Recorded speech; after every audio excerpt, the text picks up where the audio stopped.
Shalom, shalom. Béni soit la bienvenue. Que le Seigneur te bénisse. Que la grâce de Dieu te soit multipliée. Je veux t'inviter, bien-aimé, à te disposer, à disposer ton cœur. Je bénis la vie de celui qui est là et ceux-là qui étaient là le matin, qui ont participé donc à nos temps de prière. Le Seigneur nous a fait du bien. L'Éternel nous a requinqués, fortifiés, consolés. Oui, c'était fort. L'Esprit de Dieu était là. Et nous avons été bénis dans la présence. Nous avons été bénis dans la présence de Yahweh. Et je crois que, bien-aimés, nous sommes là pour l'exhortation, pour l'enseignement par rapport à la prière. Et je suis convaincu que l'Éternel vraiment bénira ta vie encore au travers de l'enseignement. Je crois par la grâce de Dieu que tu vas cerner quelque chose, tu vas comprendre quelque chose, tu partiras avec quelque chose, bien-aimé. Enseignement, par la grâce de Dieu, le Seigneur vraiment dans son amour bénit plusieurs au travers des enseignements qui sont donnés sur cette page. Alléluia. Ici, on n'est pas dans l'évangile de séduction. On est dans la vérité. Gloire à Jésus. On est dans la vérité. Ce n'est pas un évangile de séduction qui est prêché ici. C'est un évangile de vérité. Un évangile qui construit, qui bâtit des vies. Je sais de quoi je te parle. Oui. Soyez tous bénis, que la grâce de Dieu vous soit multipliée.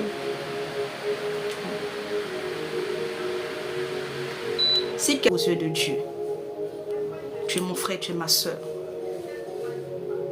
Amen. Et je viens pour te transmettre la pensée de Yahweh. Parce que je sais que ça va t'aider. Gloire à Jésus. On va prier pour la parole. On va bénir le Seigneur. Oui. On bénit le Seigneur et on commence. Nous sommes donc toujours sur la prière. Alléluia.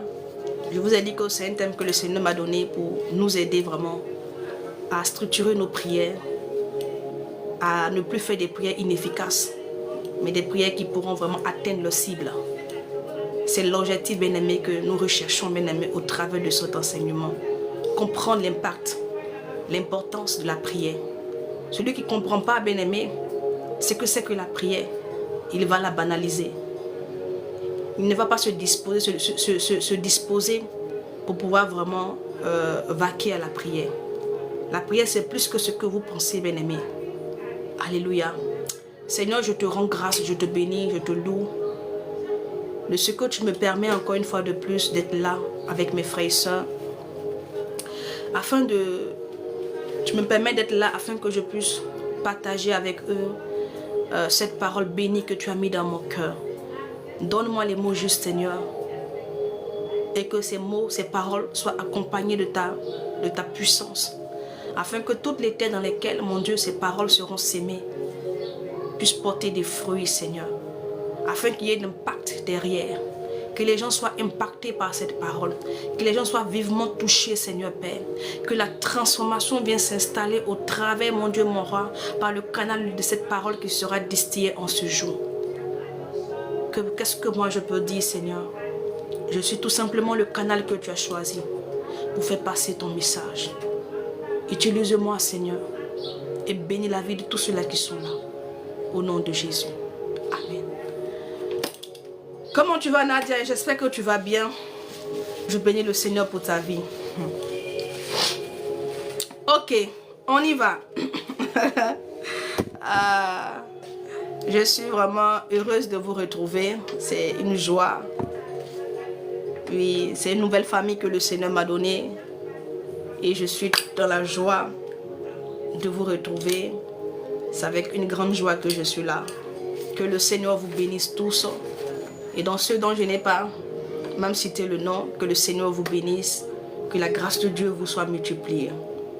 Amen. Et donc la dernière fois, on a parlé de la prière. Ça fait un bon moment que nous parlons de la prière. Et j'essaie d'emmener le peuple de Dieu à saigner et à comprendre. Shalom, shalom, shalom, comment est-ce que tu vas? J'essaie vraiment d'emmener le peuple de Dieu à comprendre l'importance de la prière. J'essaie d'emmener vraiment par la grâce que m'accorde le Saint-Esprit, à emmener quelqu'un vraiment à renouer avec la prière, à emmener quelqu'un à ne pas négliger la prière, à ne pas banaliser la prière, mais à faire de la prière vraiment, à faire de sorte à ce que tu deviennes un homme, une femme de prière. C'est vrai que ça ne sera pas facile.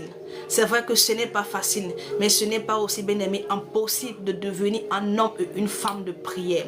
Car comme je le dis souvent, on ne naît pas prieur, on le devient. Alléluia. Dans le livre de Somme, je crois bien, oui, la Bible dit qu'elle pense à un chant et elle acquiert. Si tu penses à devenir un homme de prière, tu penses à devenir une femme de prière, bien-aimé, et que tu joins les actes, bien-aimé, tu le deviendras. Alléluia. Mais il faut savoir que on ne cherche pas à devenir seulement qu'un homme et une femme de prière. On cherche aussi, bien-aimé, à faire des prières efficaces. Car la prière seule ne suffit pas pour avoir les ossements. Il faut joindre, bien-aimé, la foi, bien-aimé, dans ce que tu fais. Et donc je peux dire comme ça que la prière qui est exaucée, c'est la prière qui est faite par la foi. Alléluia. C'est la prière qui est faite par la foi. Et donc la prière qui est faite par la foi est une prière, bien-aimée, qui n'est pas faite dans les émotions. Parce que beaucoup prient par rapport à leurs émotions. Et donc nous devons nous départir de nos émotions, bien-aimés, et entrer dans le règne, bien-aimé, de l'esprit. Et cerner la pensée de Dieu, capter la pensée de Dieu. Et orienter nos prières dans ce sens-là. Si nous voulons voir les ossements. Oui. Et la dernière fois, je dis que la prière est une âme puissante. Ça, je ne cesse de le dire, ça vous le savez. Alléluia. Et j'ai dit ici que nous devons prier. Même la Bible dit en 1 Thessaloniciens 5, le verset 17. Il est dit prier sans cesse. Là-bas, on ne nous dit pas de prier quand ça va bien ou de prier quand ça ne va pas. Mais la Bible nous exhorte. Elle nous exhorte à prier sans cesse. Et donc, à nous disposer vraiment pour vaquer à la prière. À nous disposer parce que par le moyen de la prière, bien-aimé, c'est par ce moyen que toi, tu communiqueras avec le Seigneur. La prière est le moyen par lequel toi, tu vas communiquer avec l'Éternel. Et donc, c'est très important de se disposer et de prier. Alléluia. Et de prier. De prier constamment. De prier afin que afin que vraiment que la prière soit comme ton souffle.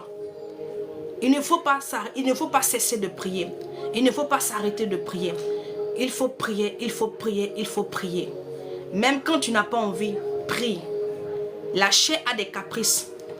Et nous ne sommes pas censés, bien-aimés, nous plier aux caprices de notre chair. Parce que notre chair, elle combat notre âme. Alléluia.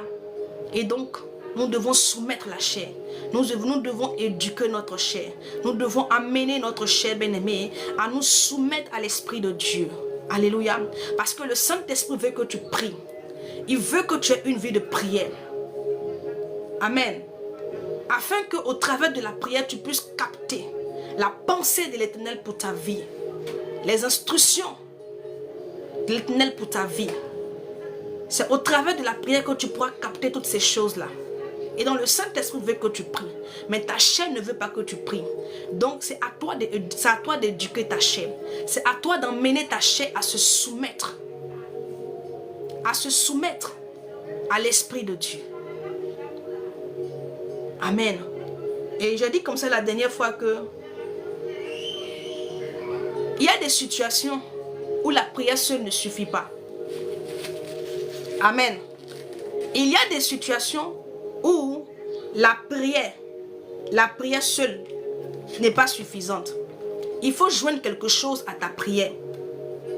Il y a des démons qui ne partiront pas par la prière seulement.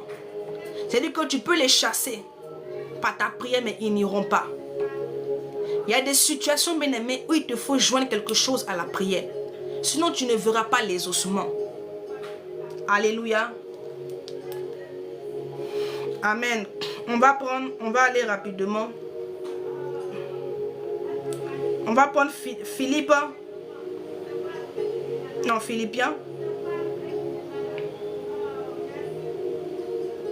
On va aller rapide. Tapoter, partager s'il vous plaît. Pour juste sécuriser le live. Ok, Philippiens 4, le verset 6 à 7. On va voir. Philippiens 4, le verset 6 à 7. Qu'est-ce que la parole de Dieu nous dit? Il dit, ne vous inquiétez de rien, mais en toute chose, faites connaître vos besoins à Dieu par des prières et des supplications avec des actions de grâce. La Bible dit, quand toi tu as des besoins, quand toi tu traverses une situation difficile, quand toi les choses ne vont pas bien dans ta vie, quand toi, bien-aimé, tu te retrouves face à des situations compliquées, face à des difficultés, la Bible t'exhorte ici à ne pas t'inquiéter. Amen. À ne pas être troublé, à ne pas être agité, mais par contre, à te disposer et à faire monter ta prière à l'Éternel. À lui présenter tes besoins, à lui présenter ta préoccupation. Ce dont tu as besoin, c'est ton Père et tu peux aller vers lui. Alléluia. Aujourd'hui, bien-aimé, le chemin est ouvert. Tu peux aller vers l'Éternel. La Bible dit, approchez-vous du trône de la grâce avec une pleine assurance. Parce que le Père, le Seigneur Jésus-Christ est assis sur son trône. Et il est disposé, bien-aimé, à écouter celui qui s'approche de lui. Il est disposé à écouter celui qui s'approche de lui. Et dans la Bible te dit, quand tu as des besoins, quand tu as des préoccupations, ne t'inquiète pas, ne t'alarme pas, ne t'agite pas. Ne cherche pas la solution non plus vers les hommes. Car le Seigneur a dit, malheur à celui, en Jérémie, malheur à celui qui se confie en l'homme. Alléluia. Il trouvera malheur en chemin. Et donc quand tu as des besoins, va auprès du Père et soumets ton besoin à l'Éternel. Amen. Et soumets ta préoccupation, ta situation à Jésus. Parce qu'il est capable de résoudre cela pour toi. Amen. On va aller en Jérémie 33, le verset 3. Je te donne ces versets-là pour que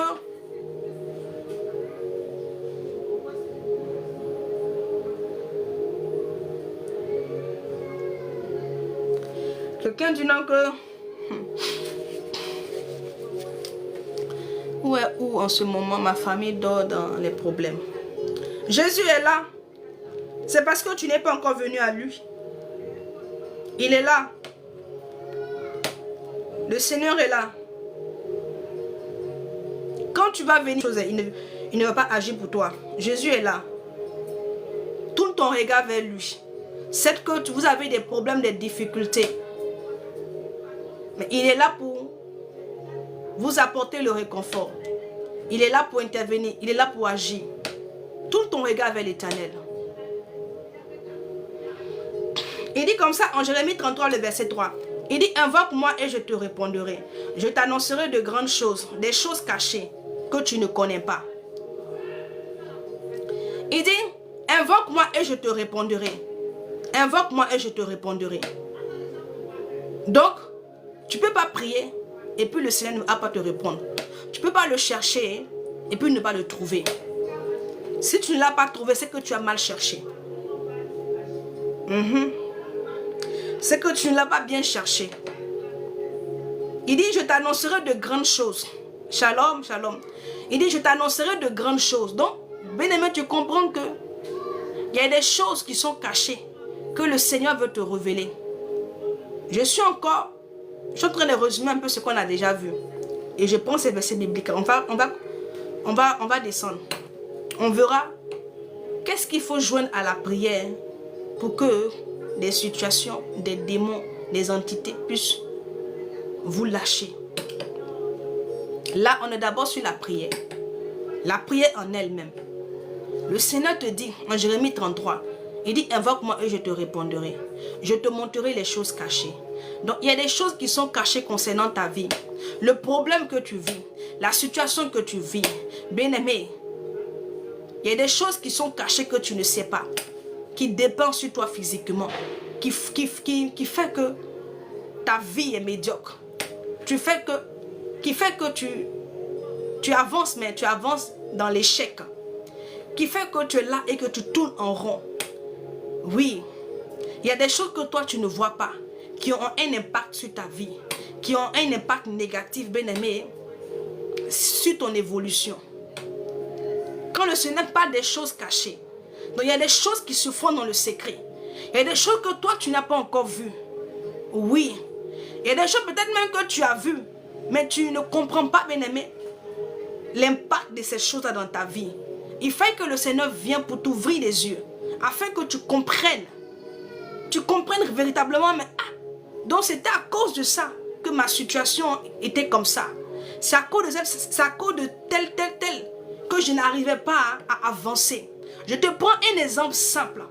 Gédéon, quand tu vois, la Bible nous dit que Gédéon se plaignait que eux là, ils souffraient. Il se plaignait comme les autres. Il se plaignait que nous on souffre, ça ne va pas. Mais quand l'ange est venu, quand il a fini d'échanger avec Gédéon, qu'est-ce qu'il lui a dit après? Il lui a dit, va dans la maison de ton père et puis va renverser l'autel. Et donc l'Éternel montre à Gédéon où est venu le problème. Qu'est-ce qui a fait qu'aujourd'hui, eux se sont retrouvés dans cette situation? Pourquoi est-ce que la main de leurs ennemis était forte sur eux? Pourquoi est-ce qu'ils étaient incapables de repousser leur adversaire? Pourquoi est-ce qu'ils étaient incapables de repousser l'adversaire? Le Seigneur lui montre le problème. Toi, tu penses que Gédéon ne voyait pas l'autel dans leur maison? Chaque fois il passait devant l'autel, chaque fois il passait devant l'autel des Baal d'Astaté, mais jamais il n'a pensé que leur problème là était dû à ces autels-là.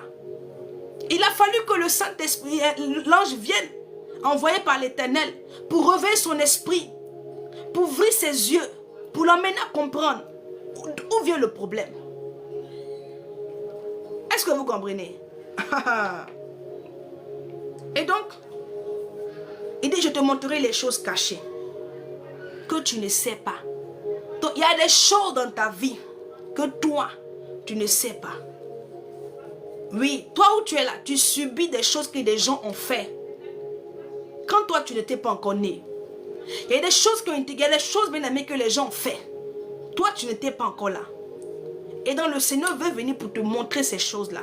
Mais si tu ne t'approches pas de lui, si tu ne le cherches pas, tu ne pries pas, comment le sauras-tu? Tu peux lier, tu peux prier, casser. Mais avant de tirer là, il faut avoir la cible. Ah oui, il faut connaître ta cible. Parce que quand on parle de la prière c'est comme des balles. C'est-à-dire que tu as le fusil et tu tires. Les gens ils tirent n'importe comment, sans pour autant toucher la cible. Sans pour autant toucher la cible. Ils tirent comme ça. C'est comme dans le désordre. Quand le Seigneur, même quand il voyait une personne qui était possédée, il demandait qui vous êtes. Il cherchait d'abord à identifier le démon d'abord. Mais toi tu pries. C'est que tu fais des prières de combat. Mais est-ce que tu es sur le bon terrain? Est-ce que tu as trouvé la cible? Non. Tu pries comme ça. Je brûle, je casse. Sans pourtant aller à la source. Ta prière ne sera pas efficace. Donc le Seigneur vient pour te révéler où vient ton problème. Il te donne parfois des noms. Souvent, il y a des personnes qui font des songes. Ils se retrouvent dans leur village.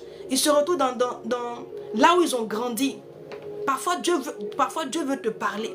Il y a un message qui veut te donner par rapport à cet endroit qui est connecté à toi, qui est lié à toi. Il y a des choses que toi, tu ne sais pas. Donc là où tu es là, il y a des choses que tu ne sais pas.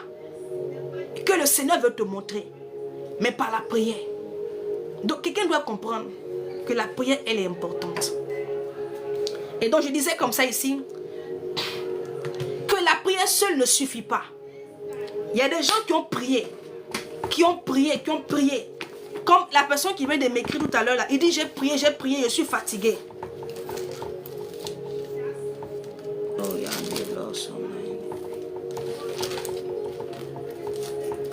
Il dit j'ai prié que je suis fatigué. Je suis fatigué. Bien-aimé, que le Seigneur te donne la force. Amen. Le Seigneur te donne la force parce que tu ne dois pas te fatiguer. Tu es fatigué parce que tu as fait les choses par toi-même. Sinon, si tu le fais avec le Saint-Esprit là, il va renouveler tes forces. La Bible dit que celui qui se confie à l'Éternel là, il renouvelle ses forces. Il ne se fatigue pas. Il marche sans se fatiguer. Il avance sans s'épuiser. Si toi tu es épuisé, c'est parce que tu as compté sur tes forces. Donc il faut revenir à la source, il faut revenir à Jésus. Il faut t'appuyer sur Jésus. Tu verras que tes forces seront renouvelées. Amen. On va aller dans notre Bible, dans le livre de Matthieu. La dernière fois on a déjà vu, mais on va continuer. Matthieu 17, à partir du verset 21.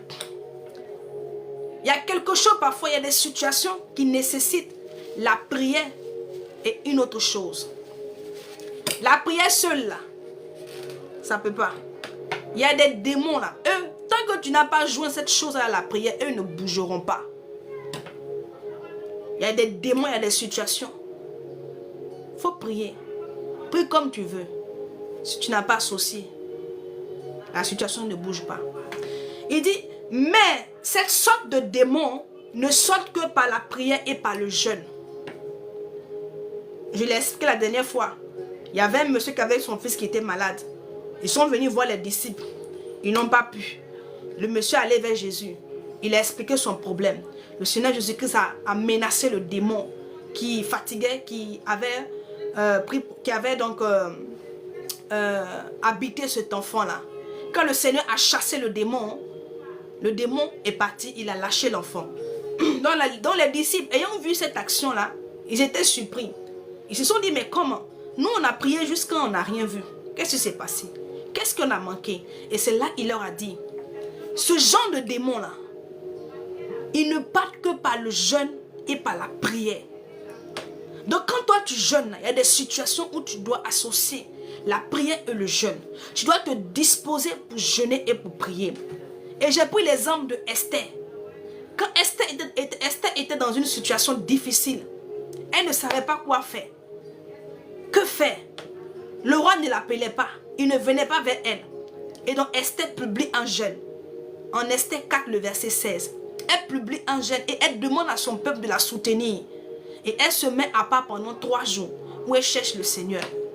Et quand elle part vers le roi, bien-aimé, le roi lève son sceptre en sa faveur.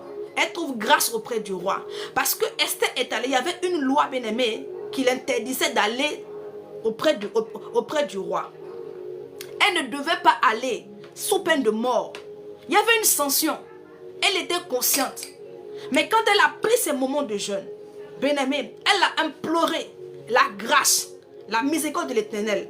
Elle a appelé, bien-aimé, ce Dieu à la soutenir, à disposer les choses pour elle. Et c'est dans le jeûne et dans la prière. Quand elle est sortie de là, bien-aimée, elle a eu la sagesse de comment est-ce qu'elle devait faire les choses. Est-ce que vous comprenez? Elle a eu la sagesse, les mots. Le Seigneur vraiment l'a équipée au sortir de son jeûne. Elle a été équipée par l'Éternel. Quand elle allait, elle a eu la victoire. Est-ce que vous comprenez? Et la dernière fois, j'ai dit ici que Vashti même là, elle-même là, elle n'a pas... C'est vrai qu'elle a désobéi. Il n'y avait pas une loi qu'elle avait enfreint. Elle a tout simplement dit que le roi l'a appelé, dit que je ne viens pas. Elle a désobéi juste au roi. Elle n'a pas enfreint à une loi. Mais Esther, il y avait une loi. Mais cependant, parce que Esther s'est humiliée, elle a cherché le Seigneur. Elle a imploré la grâce de Yahweh. Elle a eu grâce. Elle a été favorisée. Le Seigneur a agi pour elle. Amen. Je vais prendre encore un autre exemple aussi. Quand David allait vers Bathsheba et que l'Éternel a su, l'Éternel vraiment a décidé vraiment de les sanctionner. Et qu'après le prophète est venu vers lui pour lui donner l'information. La Bible dit dans le psaume 51, David s'est humilié là-bas. Il dit, Seigneur, aie pitié de moi, car j'ai péché. On dit, il a pris un temps de jeûne. Dans la cendre, dans le jeûne, il a imploré la grâce de l'Éternel. Il a imploré la miséricorde. C'est-à-dire qu'il s'est mis en bas. Il a crié à Dieu. Réclamé la grâce. Que l'Éternel ait pitié de lui. Amen. Alléluia. Et donc, je veux dire à quelqu'un que tu dois prier, tu dois jeûner. Il y a des situations où toi, tu dois jeûner. Je sais que les chrétiens chocos de maintenant, là, ils n'aiment pas jeûner. Et encore moins se prier. Prier même, c'est un autre cas. Avec des jeunes là, la plupart ont des difficultés par rapport aux jeunes. Les gens, le jeûne est quelque chose de difficile. Vous savez, dans le livre de Matthieu, le chapitre 9, le verset 14, on va lire. Moi, j'aime prendre les choses avec comment on appelle ça même, avec preuve à l'appui. Regardez un peu en Matthieu 9, le chapitre, le verset 14, il nous dit quoi ici? On dit, alors les disciples de Jean vinrent auprès de Jésus et dit, pourquoi nous et les pharisiens, nous jeûnons, tandis que tes disciples ne jeûnent pas, ne jeûnent point. Jésus leur répondit, les amis de l'époux peuvent-ils s'affliger pendant que l'époux est avec eux? Les jours viendront où l'époux leur sera enlevé, et alors ils jeûneront. Mandos.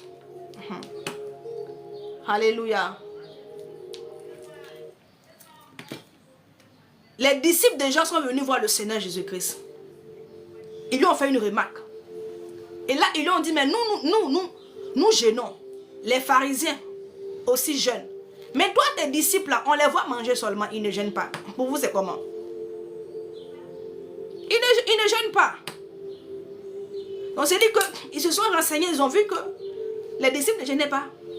Donc, vous voyez pourquoi est-ce qu'ils n'ont pas pu chasser le démon qui était dans le corps de l'enfant. Nous comprenons maintenant pourquoi est-ce qu'ils n'ont pas pu. Ils ont été faibles devant ce démon-là. Ils ont prié. Ils ont fait toutes sortes de prières, mais le démon n'est pas parti. Parce qu'eux, ils ne jeûnaient pas. Mais par contre, le maître, lui, il jeûnait. Ha! Yandu Sabaningas. Lekatorama Sekerebos. Est-ce que quelqu'un me comprend? Et donc, eux, ils viennent, ils font la remarque. Il dit, mais nous, on jeûne des disciples. Maintenant, lui, il répond. Il dit, comment eux, ils peuvent s'affliger pendant que comment est-ce que les amis de l'époux peuvent-ils s'affliger pendant que l'époux lui-même est là? Parce que lui, il jeûnait pour eux. Mais il dit, cependant, il dit, quand l'époux leur sera enlevé, là, ils jeûneront. Maintenant, l'époux n'est plus là. On attend sa venue. Donc, ce qui veut dire que nous, chrétiens, toi, enfant de Dieu, tu dois jeûner. Tu dois jeûner. Parce que l'époux est parti. Le Seigneur est mort, il est ressuscité. Il est monté, il est assis à la droite de Dieu le Père. Et donc toi, tu dois maintenant jeûner. Pour que les démons soient soumis à toi. Pour que dans ce combat de ta vie, bien-aimé, tu puisses remporter la victoire. Parce que le Seigneur n'a pas dit, ils ne gêneront pas. Il dit, quand l'époux leur sera enlevé, en ce moment-là, ils gêneront. Et qu'est-ce qui s'est passé?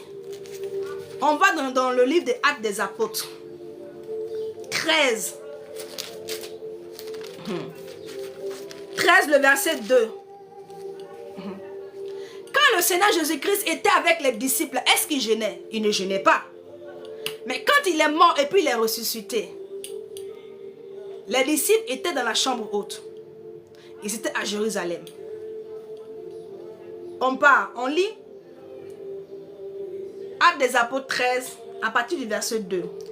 Il dit, pendant qu'ils servaient le Seigneur dans leur ministère et qu'ils jeûnaient, le Saint-Esprit dit, mettez-moi à part Barnabas, Saul, pour l'œuvre à laquelle je les ai appelés.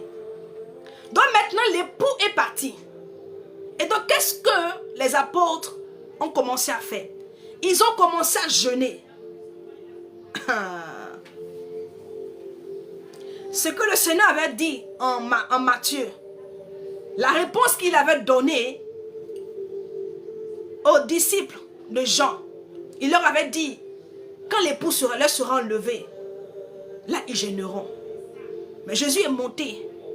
Et donc les disciples ont compris que le temps arrivait pour eux de jeûner, de prier. Si ce n'était pas important, est-ce qu'ils allaient jeûner? Si le jeûne n'avait pas son importance, si le jeûne bien-aimé n'avait pas bien-aimé une puissance, mais quelque chose de fort, ils n'allaient pas jeûner. Mais la Bible dit, ils ont commencé à jeûner. Les disciples, les apôtres, ceux qui ne jeûnaient pas avant, ils ont commencé à jeûner. Tu dois jeûner. Tu dois jeûner. N'exclus pas le jeûne de ta vie. Un chrétien qui ne jeûne pas, c'est pas bon. Il faut que tu jeûnes. Que tu te disposes pour jeûner. Le problème que vous avez, c'est que vous voulez faire toutes les choses par vous-même. Qui vous a dit que vous pouvez mener votre vie chrétienne dans la gloire? Dans... Comment je peux dire ça encore? Dans la gloire, oui.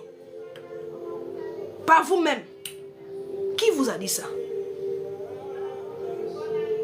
Qui vous a dit que vous pourrez, bien aimer, triompher de par vous-même?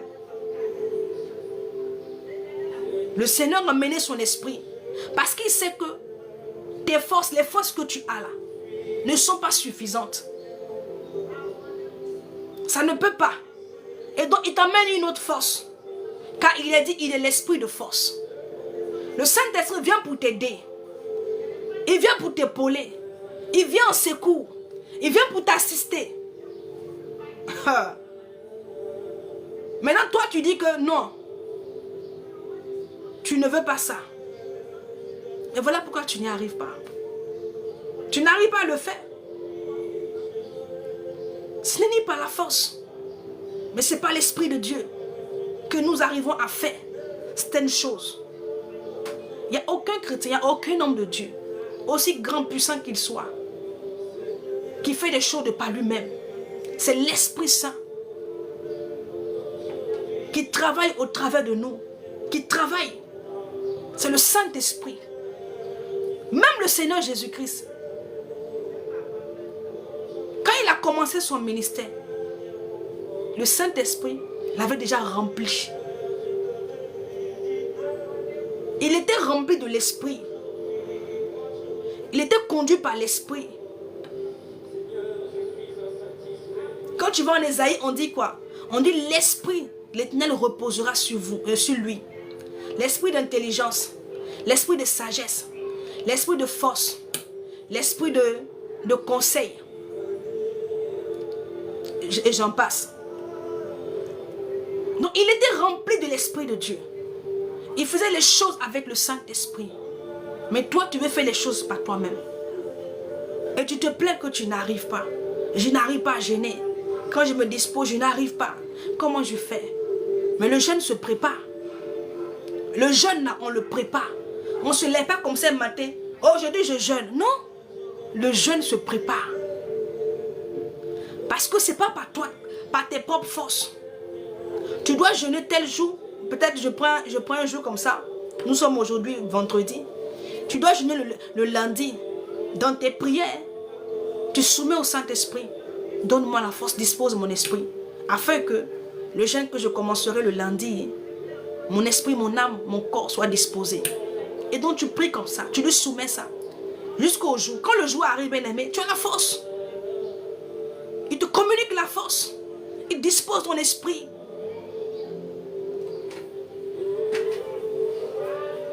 Tu penses qu'on est né avec le jeûne? Personne n'est né avec le jeûne. Personne n'est né avec le jeûne.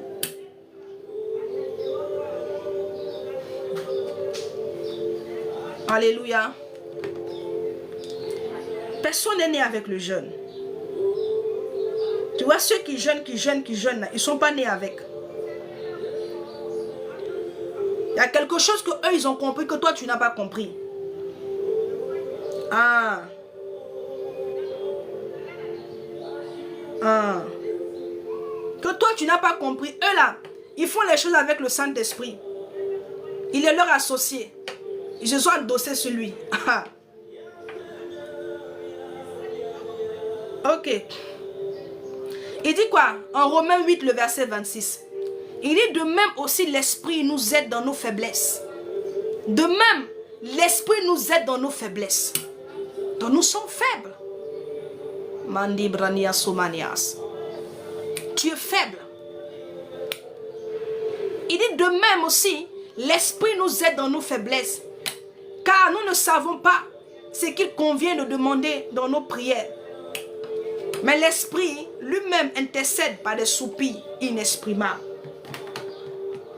Donc tu vois, même parfois, la prière même que tu viens faire là, tu ne sais pas ce que tu vas demander à Dieu. Tu as des besoins, hein? Mais toi-même tu ne sais pas. Est-ce que ce que toi tu veux là, est-ce que c'est bon pour toi? Est-ce que c'est en accord avec ce que le Seigneur vraiment a déjà préparé pour toi? Donc tu ne sais rien. Et le Saint-Esprit est là, il t'aide. Il t'aide dans ta faiblesse. Il t'aide à te surpasser. Il t'aide à te surpasser. Ha. Et aussi, donc j'ai dit comme ça ici, il y a des situations, il y a des démons. Pour pouvoir vaincre les situations, mais les démons là, il faut la prière et le jeûne. C'est aussi qu'il faut associer. Il y a une autre chose aussi qu'il faut associer, la parole de Dieu. Quand tu pries, vous savez, le Seigneur a dit, ne faites pas comme les païens, qui croient qu'à force de parole, ils seront exaucés. C'est pas ce que tu dis là, non. Il dit, avant que tu n'ouvres la bouche, je connaissais déjà. Ce que tu vas, en fait, ce que tu vas dire là, avant même que tu n'ouvres la bouche, il sait déjà tout ce que tu vas dire. Il dit, quand tu entres dans sa présence là, ne te presse pas, ne te précipite pas à multiplier les paroles. Est-ce que vous comprenez? À multiplier les paroles. Vous savez, on va prendre un verset, on va voir.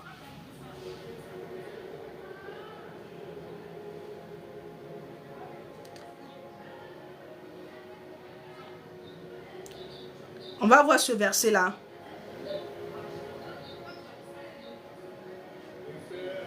Les brandos saïdabas. Est-ce que quelqu'un peut tapoter?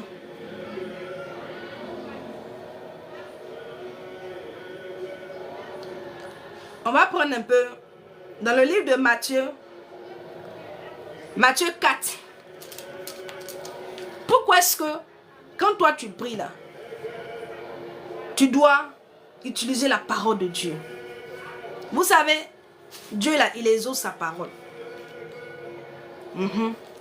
Quand tu pries là, parfois il faut dire, il est écrit. Seigneur, tu as dit dans ta parole, il est écrit. Il ne peut pas se renier lui-même.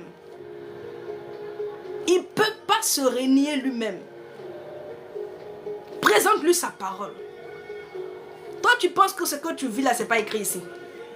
Il n'y a rien de nouveau sous le soleil, si tu veux. Il n'y a rien de nouveau. Quand toi tu es stérile, tu n'arrives pas à enfanter. Tu dis, Seigneur, il est écrit.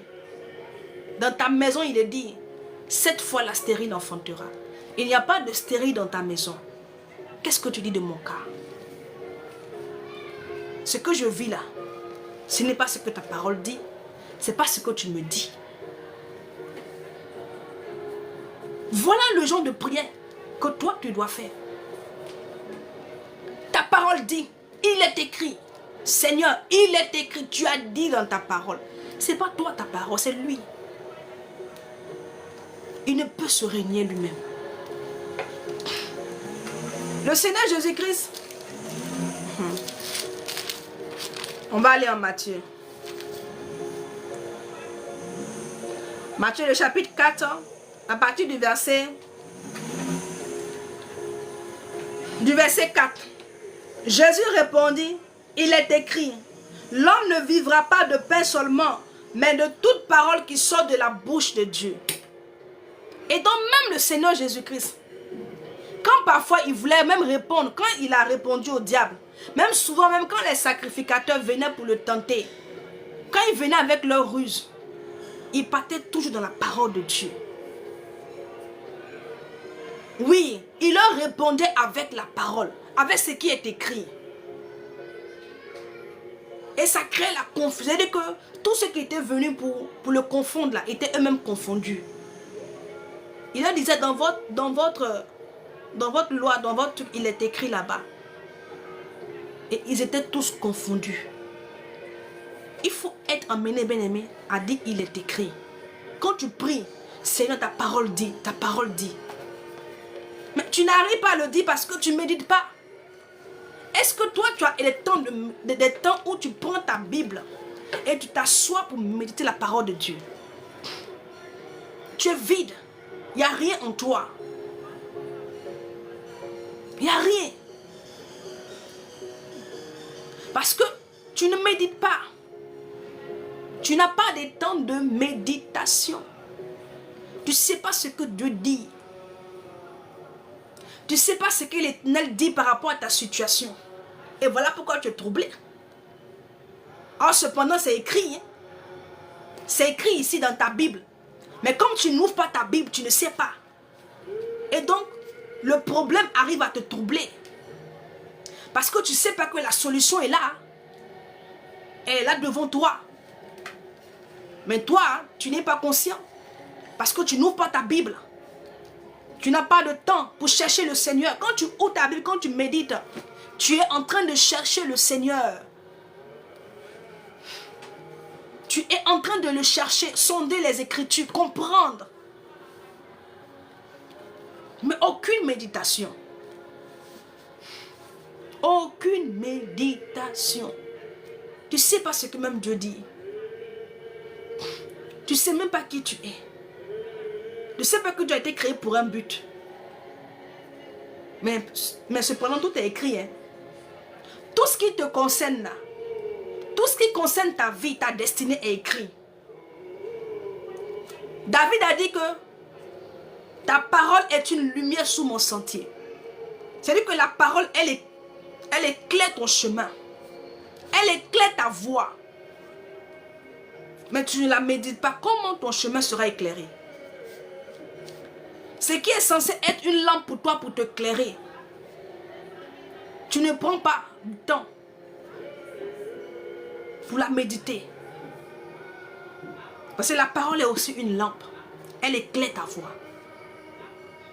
Tu es dans l'obscurité. Qui va t'éclairer?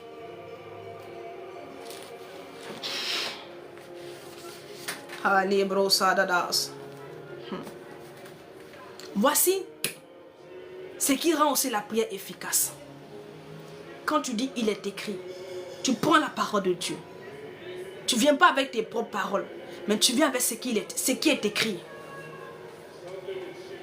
Tu viens avec ce qui est écrit. Seigneur, voici ce que ta parole dit. Et voici ma situation. Tu présentes sa parole. De ce que lui-même a dit. On va prendre Jérémie. Alléluia. On va aller en Jérémie, le chapitre 1er, le verset 12.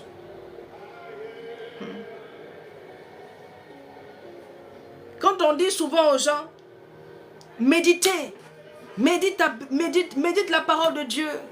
Prends du temps à la méditation. Les gens pensent que c'est une perte de temps. Mais tu ne sais pas l'impact et la puissance de cette parole-là. Car si tu savais, bien-aimé, personne ne va te poursuivre pour que toi tu médites ta Bible. Tu dis que dans ton programme quotidien, là, tu vas inclure la méditation. Tu vas prendre plaisir à méditer la parole. Cette parole la sauve. Toi, tu penses que si ce n'était pas aussi important, si la méditation n'était pas aussi importante, comment l'Éternel viendra dire à Josué, il faut méditer tous les jours? Ce n'est pas un homme qui est venu conseiller Josué. Ce n'est pas un homme qui a dit à Josué, Josué médite. C'est l'Éternel lui-même qui est venu dire à Josué, médite ce livre-là. Donc il y a un impact. Médite-le. Jour et nuit. Jour et nuit. Jour et nuit. Médite-le.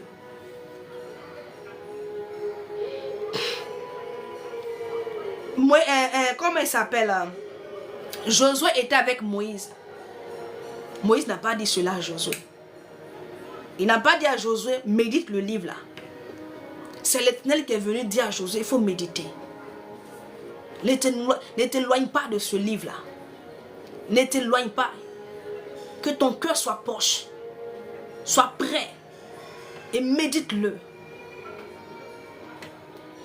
Parce que tout est écrit dedans. Tout ce dont tu as besoin est à l'intérieur. Quand tu veux prier, tu as besoin de la parole de Dieu. Ok, on y va. Ok, on va aller au verset 11. Jérémie, le chapitre 1er, le verset 11. La parole de l'Éternel me fut adressée en ces mots. Que vois-tu, Jérémie? Je répondis, je vois une branche d'amandier. L'Éternel me dit, tu as bien vu. Car je veille sur ma parole pour l'exécuter.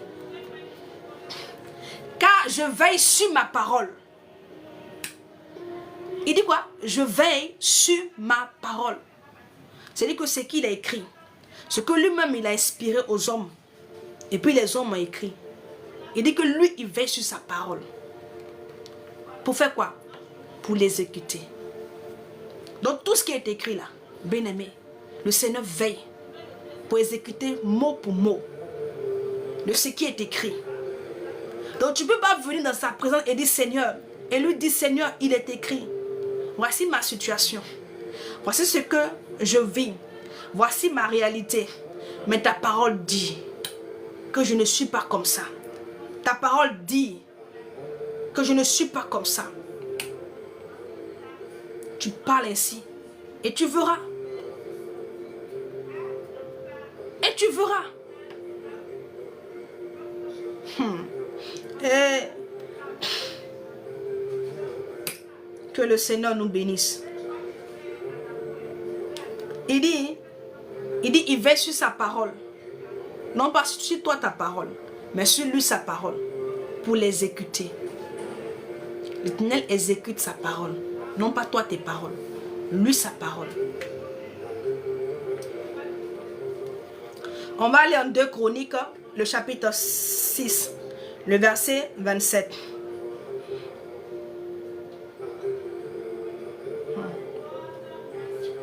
Bien-aimé,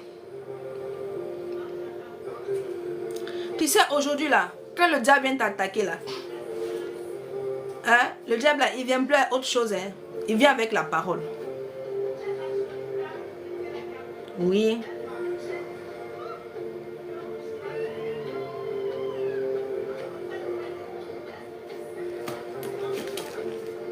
Le diable, quand il vient là, il vient avec la parole. C'est avec la parole. Voilà pourquoi il arrive aujourd'hui là à avoir beaucoup d'hommes. Parce que les hommes, les gens ne connaissent pas. Ils ne méditent pas. Ils ne savent pas ce que Dieu dit. Donc ils ne savent pas quoi dire au diable.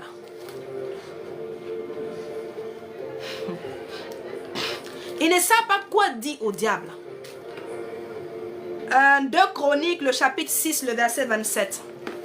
Le chapitre 6, le verset 27.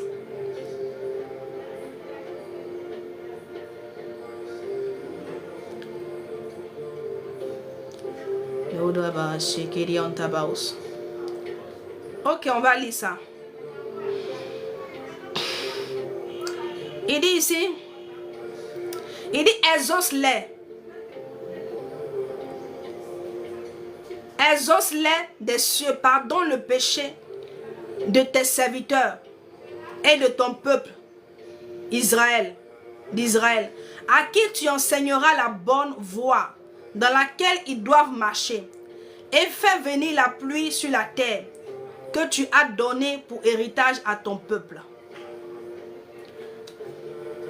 Ça là, c'est Salomon. Quand Salomon a fait la dédicace là, il a dit à l'Éternel que même si les Juifs pêchent et qu'ils se tournent vers ce temple là et qu'ils t'invoquent, ils te prient, il faut exaucer leurs prières. Donc cela est écrit. Cela est écrit. Voilà pourquoi quand Daniel, dans sa méditation, il a vu que 70 années devaient s'écouler afin que les murailles soient rebâties, il a fait quoi? Il s'est tourné vers Jérusalem, il a commencé à prier et l'Éternel l'a exaucé parce que c'était déjà écrit. C'était écrit. C'est parce que Daniel a médité, il a vu qu'il appliquait son cœur. Est-ce qu'on me suit? C'est parce qu'il a médité, il a vu dans la parole. C'est dans la parole qu'il a vu. Et puis, il a appliqué son cœur à prier. Dans le sens, bien aimé, de la délivrance, de la restauration, du moins. La parole de Dieu.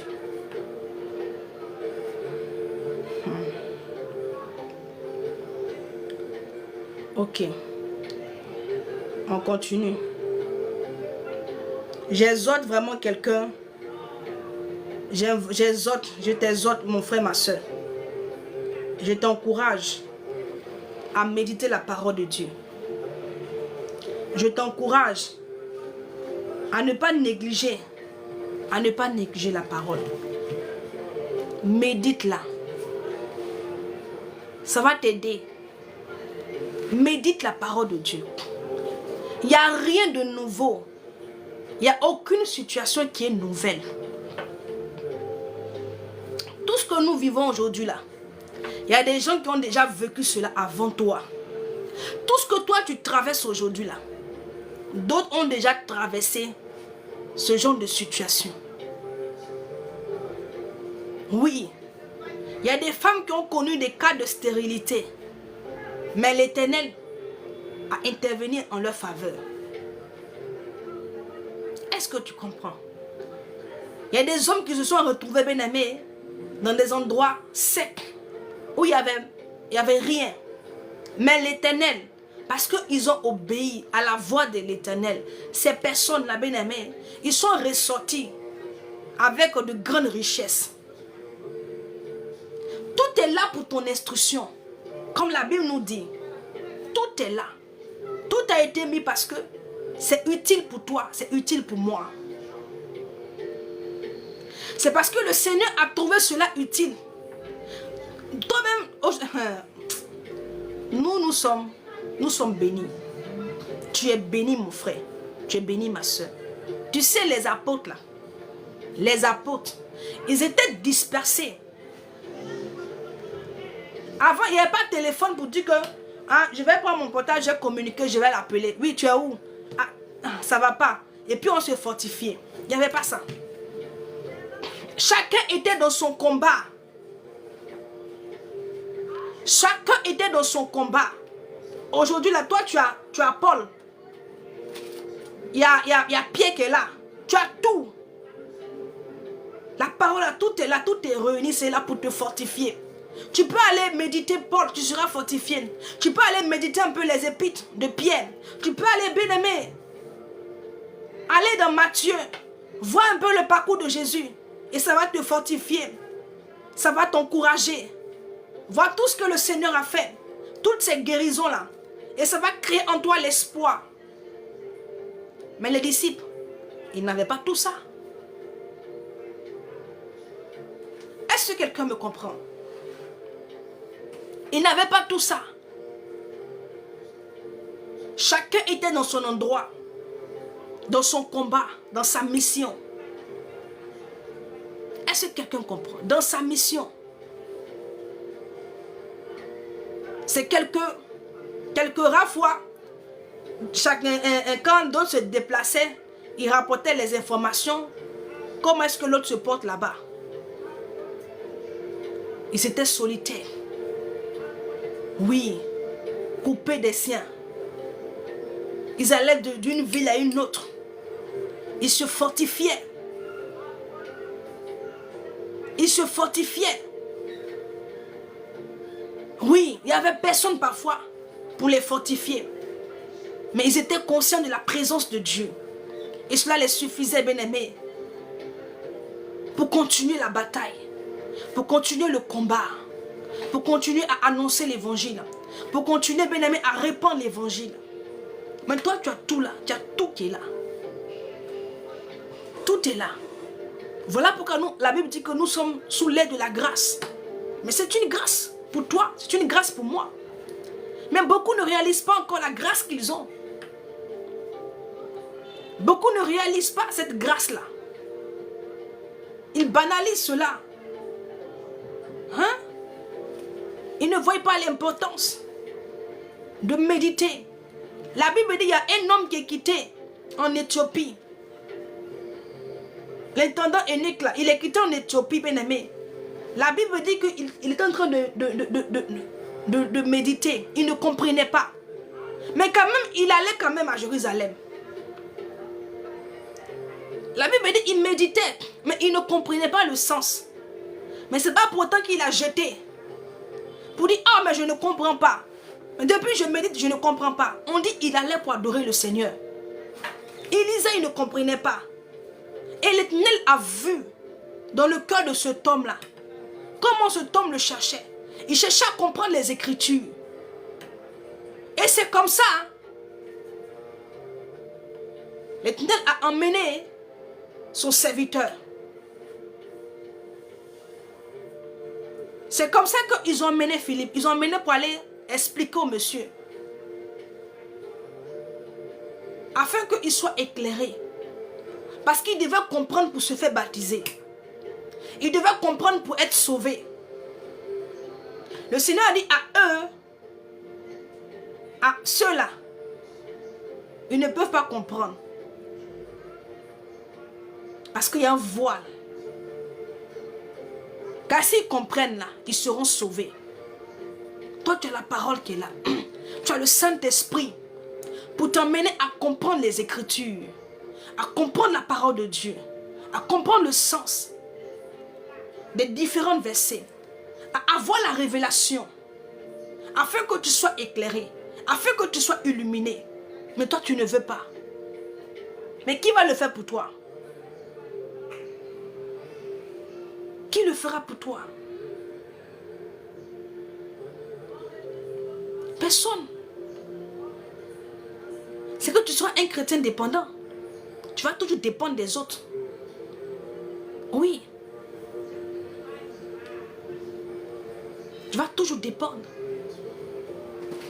Et il faut savoir que si tu dépends, bien aimé, c'est que tu n'es pas apte à avoir l'accès à ton héritage.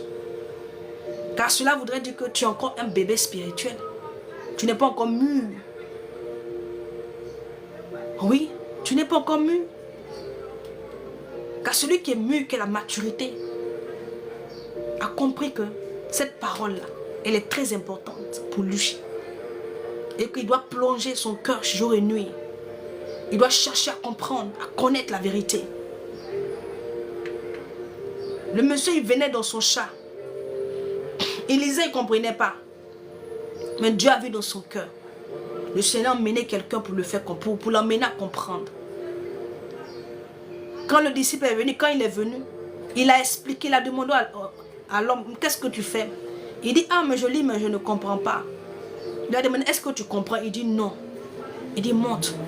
Lui-même, il a invité. Il est monté. Il a expliqué. Il a apporté à cet homme-là la révélation. Quand il a fini d'expliquer, cet homme-là a été baptisé. Il a été sauvé. Il a été sauvé. La Bible dit que vous connaîtrez la vérité et la vérité vous affranchira. La vérité, ça te libère. Ça te délivre de quelque chose. Voilà pourquoi l'ennemi ne veut pas que tu médites. Tu penses que c'est pour rien. Tu crois que tu as dans ton cœur un désintéressement par rapport à la méditation. Tu penses que c'est fait comme ça vient de toi. Ça ne vient pas de toi. L'ennemi ne veut pas que toi tu médites. Il ne veut pas que tu comprennes. Il ne veut pas que tu aies l'accès à la vérité. Parce qu'il sait que quand toi tu seras éclairé, bien-aimé, il va perdre du terrain dans ta vie. Il perdra du terrain dans ta vie. Il sait que quand toi tu seras illuminé, tu seras éclairé, quand le voile va tomber, bien-aimé, de tes yeux, il t'a perdu. Il sait qu'il va te perdre. Le diable sait. C'est toi qui ne sais pas. Voilà pourquoi souvent il jette l'assoupissement, la lourdeur sur vous. Quand tu es là, quand tu prends la Bible comme ça, tu ne peux plus. Le sommeil veut te tuer en même temps. Mais dépose, faut prendre ton téléphone. Prends ton téléphone. Le sommeil disparaît un coup. Mais tu dois comprendre. Une fois que tu soulèves ta Bible, tu dis je vais méditer. Tu sens comme une décharge de fatigue dans ton corps. Tu te sens fatigué un coup. Tes yeux commencent à se fermer. Toi-même, tu es là, tu ne sais pas d'où est venu le sommeil. C'est instantané. C'est-à-dire que, en même temps, à peine même tu arrives même à voir les Écritures. Mais fais exprès. Pour voir si ce qui est en train de se passer là. Est-ce que c'est naturel ou pas? C'est quand il t'a dit là, moi-même j'ai fait ça. Ça m'arrive souvent. Oui. Et moi là, le Saint-Esprit m'a donné comment je peux faire pour pouvoir discerner si ce qui est en train de m'arriver là, est-ce que c'est naturel ou pas? Il m'a donné un code.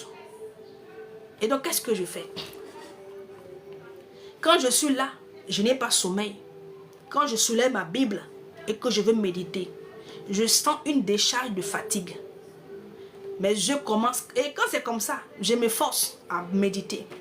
Plus je commence à méditer, plus je commence à aller sur les versets, la fatigue là devient encore, ça s'accentue dans mon corps. Au point où mes yeux sont fermés. Je n'arrive plus. Quand je fais jusqu'à une fois comme ça, je me lève 2 fois. Je dis rien. Parce que le Saint-Esprit m'a montré le code. L'Esprit de Dieu. Voilà pourquoi il faut marcher avec le Saint-Esprit. Il m'a montré le code. Quand c'est comme ça là, je dis ok, peut-être que comme j'ai travaillé toute la journée, je suis fatigué. Tellement c'est la fatigue. Je fais semblant, je dépose ma Bible. Et puis je viens sur mon lit. Je fais exprès, je prends mon téléphone. Moi qui avais sommeil, qui n'arrivais pas à même lire. Quand je prends le téléphone, en 5 minutes, bien aimé, je suis réveillée. Mes yeux, c'est-à-dire que le sommeil a disparu. La fatigue est partie. Je me sens bien. J'ai dit, oh, je t'ai eu. Je savais. Bien aimé, quand je redépose mon téléphone, je médite jusqu'à ce que moi-même, mon âme soit satisfaite, puis je vais me coucher. Voici le code que m'a donné le Saint-Esprit. Comment je peux discerner? Et le diable, il n'arrive plus. Parce que quand ça commence là, ben, comme le diable aussi, lui, il s'en fout. Lui, il tente seulement. Avant, je ne comprenais pas. Avant, je me disais, oh, mais je suis trop fatigué, c'est la fatigue, j'ai beaucoup travaillé. Le Seigneur m'a dit, analyse, fais appel à ton intelligence. Et là, le Saint-Esprit m'a donné le code. Bien aimé, toujours quand j'ai fait là, ça marche. Quand je prends ma Bible, que je sommeille là. Tu penses que quand je prends ma Bible là, moi je n'ai pas sommeil, je médite seulement. Moi, je suis un être humain comme toi. Ce à quoi tu es confronté là, je suis aussi confronté au même défi que toi.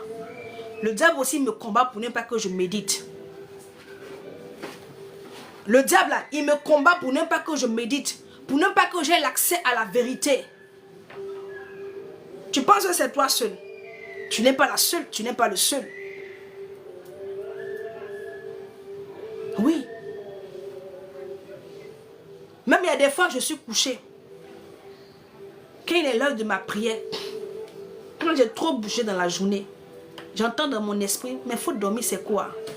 Si tu prépares aujourd'hui, ça fait quoi? Oui, j'entends. Quand j'entends ça, je me lève en même temps. Parce que je sais c'est qui. Ah oui. Je sais qui peut me dire les choses comme ça.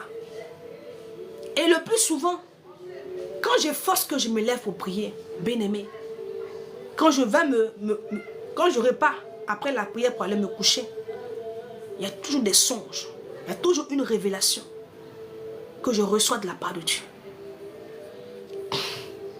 Bien aimé, tu n'es pas le seul à lutter avec ta chair. Comme toi, moi je lutte aussi avec ma chair. C'est un combat au quotidien. Ne pense pas comme je suis là, je te parle. Donc, mais c'est que c'est facile pour elle. Qui t'a dit ça? Qui t'a dit que c'est facile pour moi? Je lutte comme toi. Je me bats comme toi. C'est une lutte au quotidien. C'est un combat avec la chair, combat avec les esprits. Pour se maintenir dans les voies de Dieu, c'est un combat de toute une vie. On a appelé combat, bien-aimé. Mandou Zabanias. C'est un combat. Et si toi tu n'as pas compris dans quoi tu es, la Bible dit, on n'a pas à lutter contre la chair, mais c'est contre les dominations, contre les principautés. Toi tu penses que tu es en guerre avec qui? Avec les dominations et les principautés. Oui. Actuellement le diable là, il fait tout ce qui est faisable, bien aimé. Tout ce qu'il peut faire pour que toi, tu restes dans la lourdeur, dans le sommeil spirituel. Il ne veut pas que tes yeux s'ouvrent. Le diable a peur que toi, tes yeux s'ouvrent. Il a peur que tu découvres la vérité. L'ennemi a peur. Le diable n'a pas peur de ton argent. Il n'a pas peur de tes voitures. Il n'a pas peur de tes maisons. Il n'a pas peur de ton compte bancaire. Mais il a peur, bien-aimé, que toi, tu découvres la vérité. Il a peur que tu découvres la vérité. Parce que si tu as l'accès à cette vérité-là, bien-aimé, ça te rendra fort, forte. Tu seras quelqu'un d'invincible, d'intouchable. Shalom, shalom, prophétesse. Le diable a peur de cela. Voilà pourquoi il te combat. Il te maintient, tu es comme muselé. Il ne veut pas que tu médites. Il y a tout autour de toi pour te distraire. Pour te distraire. Pour te distraire. Mais si toi, tu ne fais pas abstraction de toutes ces choses-là, mais bien aimé, tu vas te faire voir. C'est une lutte. On a tous des téléphones. On est tous sur les réseaux. Mais comment on fait? Parce qu'on a compris, bien aimé, c'est une lutte. Et notre vie en dépend. Ma vie en dépend. Je ne peux pas m'éloigner de la parole de Dieu parce que ma vie en dépend. Est-ce que toi tu sais ça? Est-ce que toi, tu le sais?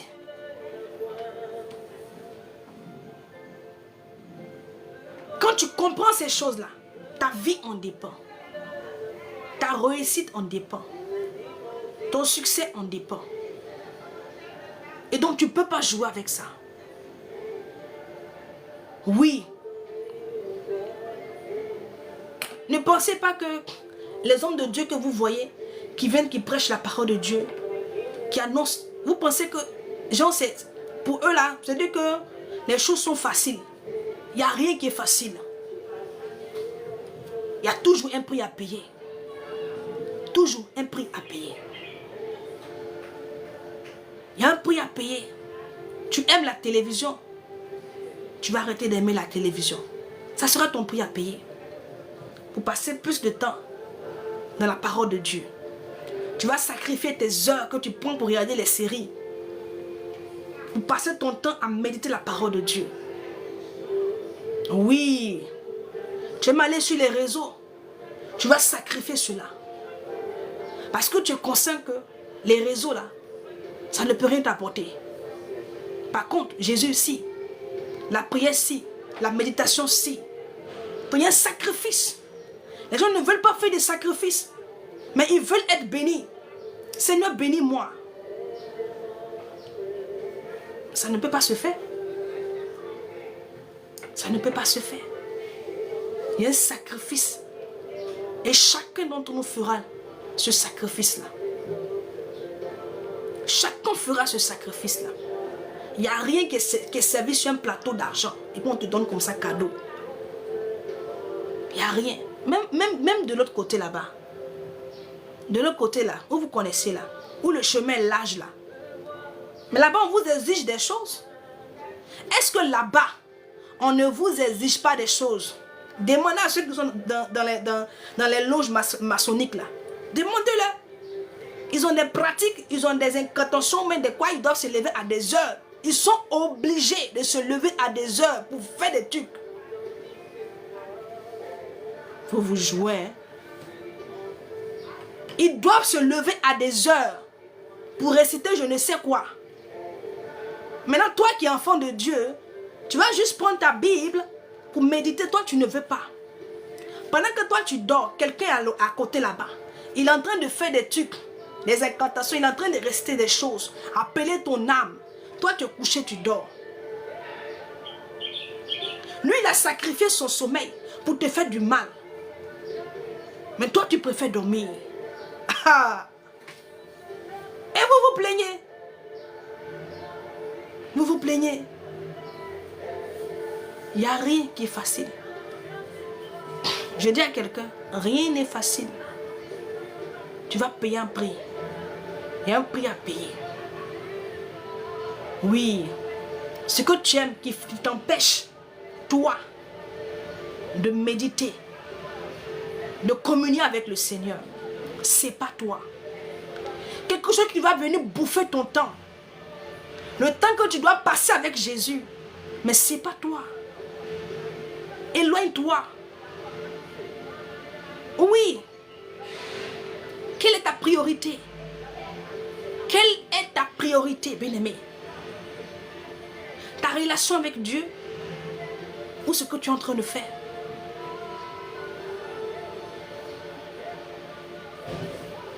Oui. Des amis qui t'éloignent de Dieu. Tu penses que c'est des amis? Tu penses qu'ils veulent ton bien? Tu crois qu'ils veulent ton bien? Non, ce sont mes amis. Il faut comprendre des choses. Dans le monde dans lequel nous sommes là. Toi, tu ne peux pas te permettre de dire que je suis ici. Tu ne peux pas être sur deux bancs. Non. Soit tu es de l'autre côté, soit tu es là. Oui. Fais des sacrifices pour rester connecté, attaché à Jésus. Même si tu dois perdre des amis, bien-aimé, perds ces amis-là. Parce que l'amitié de Jésus vaut mieux que tous les autres. C'est-à-dire que c'est l'amitié vraiment par excellence. Être ami à Jésus, bien-aimé, tu as tout gagné. Parce que lui, il est le véritable ami. Il est l'ami qui ne trahit pas. Il est l'ami qui ne délaisse pas. L'ami qui est avec tout. Dans toutes tes situations, il est là. Il est là. Il n'est pas là quand tout va bien. Et quand ça ne va pas, il disparaît. Il est avec toi à tout moment. À tout moment. Donc n'aie pas peur de perdre ces amis-là. Pour préserver ta relation avec le Seigneur. Ces relations-là, ils ne pourront rien t'apporter. Ils ne pourront rien t'apporter. Si ce n'est que la déception. Parce que à la fin, tu seras déçu par eux. Dis-moi qui Jésus a déçu une fois. On me dit, donne-moi un nom. Qui a été déçu par Jésus? Jamais. Ça n'a jamais existé. Et jamais ça n'existera. Parce qu'il est le Dieu qui ne déçoit pas. Il est le Dieu qui ne déçoit pas. Je veux encourager quelqu'un à comprendre l'importance de la prière. Encourager quelqu'un à jeûner. Quand tu jeûnes, quelqu'un dira, mais comment je sais que ma situation là, je dois prier puis jeûner? Mais si tu es connecté au Saint-Esprit, tu le sauras. Oui, parce qu'il va mettre cela dans ton cœur. Voilà pourquoi je vous dis, soyez associés au Saint-Esprit. Oui, la Bible dit que nous ne savons pas ce qui est bon, convenable de demander ou de faire. Mais lui, le Saint-Esprit, lui sait le problème que tu traverses là.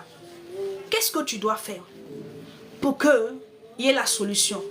Et donc, il fera monter dans ton cœur ce que tu dois faire.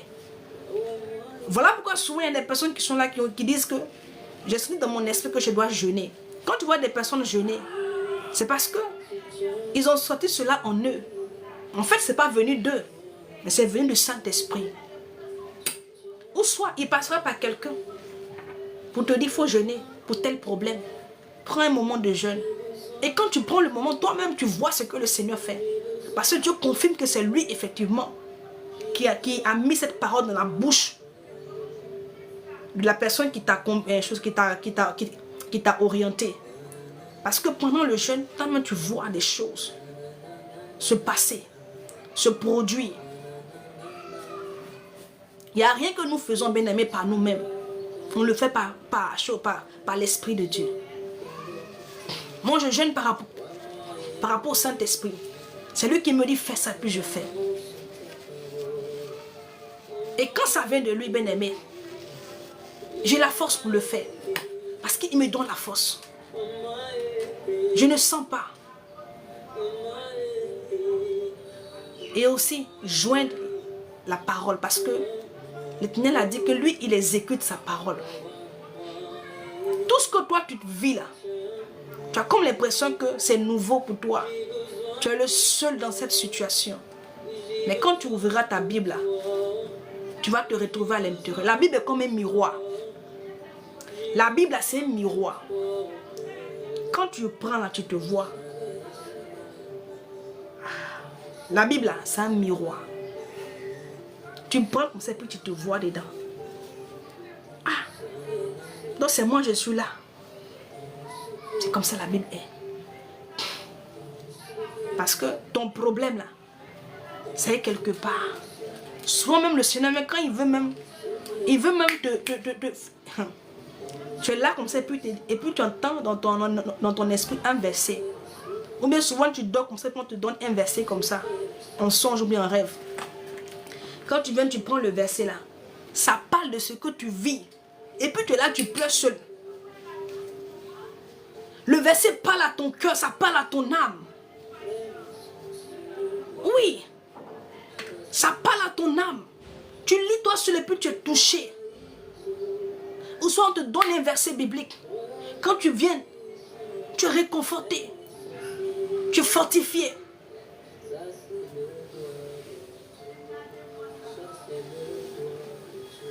Ah, il dit, il vit ça beaucoup. Gloire à Dieu. Tu es réconforté, tu es fortifié. Tu as comme l'impression que quelqu'un est en train de te parler. Quand tu es en train de méditer, tu sens qu'on te parle, quelqu'un est en train de te parler. Mais si toi, tu ne médites pas, comment ça va arriver? Comment? Souvent, moi, je ne comprends pas. Hein. Nous, les chrétiens, là, on a quelque chose de puissant entre nos mains et puis on néglige. La Bible dit quoi? La parole, là. La parole, l'épée. La foi et la parole. Dans l'épée, en Éphésiens. Elle te permettra d'éteindre tous les traits enflammés du diable. Donc, par la parole, là. Par la parole de Dieu, tu peux éteindre les traits enflammés du diable. C'est-à-dire que le diable, quand il vient là, souvent, il vient avec la parole. Quand tu vas en Matthieu 4, là, c'est ce qui s'est passé. Le diable est venu avec, il est écrit. Le diable, il est malin. Hein? Ah, il est venu avec, il est écrit. Il n'est pas venu avec une autre parole. Il dit, il est écrit. Voici. Mais tout ce qu'il disait, c'était vrai. Mais seulement que, il avait la parole, mais il n'avait pas la révélation. Il avait la parole, mais il n'avait pas la révélation. Il n'avait pas la révélation. Et c'est ce que le Seigneur reprochait aux pharisiens, aux docteurs de la loi. Eux là, ils avaient la parole, mais ils n'avaient pas la révélation. Eux, ils n'avaient pas la révélation. Eux se sont contentés de faire des boileaux, de bosser les versets par cœur.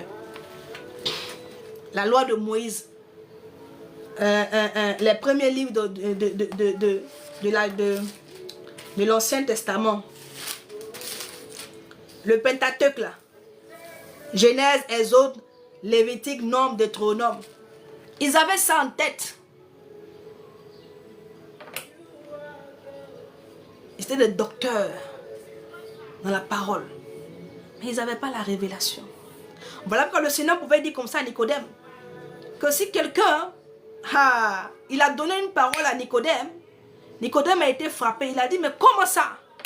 Comment quelqu'un peut naître de nouveau? Doit-il encore entrer dans le sein de sa mère? Il dit, ah! Toi qui es docteur de la parole, tu ne sais pas toutes ces choses. Vous voyez? Pour dire qu'il n'avait pas la révélation de la parole. Il avait la parole mais sans révélation. La Bible dit que vous connaîtrez la vérité. La vérité c'est la révélation. Et vous serez affranchis. Nicodème était un docteur dans la parole. Il avait la parole sans pourtant avoir la révélation. Le Seigneur lui a dit, mais toi tu es docteur, comment tu ne sais pas toutes ces choses? Donc vous comprenez? Et beaucoup sont là comme ça. Ils ont la parole mais n'ont pas la révélation. Et souvent ils viennent embrouiller, ils viennent pour nous fatiguer sur les réseaux ici. Tu mets ta caméra, il y a un mec qui est venu le matin qui me dit, il faut prendre Corinthiens où on dit, il ne faut pas que la femme va prêcher. Il lui a dit, tu n'es pas le conseiller de Dieu. Donc il ne veut pas t'écouter. Il faut aller devant là-bas. Ça là, c'est un discours qui est révolu. On ne parle plus de ça. Dieu fait grâce à qui il veut. Dieu là, il fait grâce à qui il veut. Est-ce qu'on me comprend? Dieu fait grâce à qui il veut.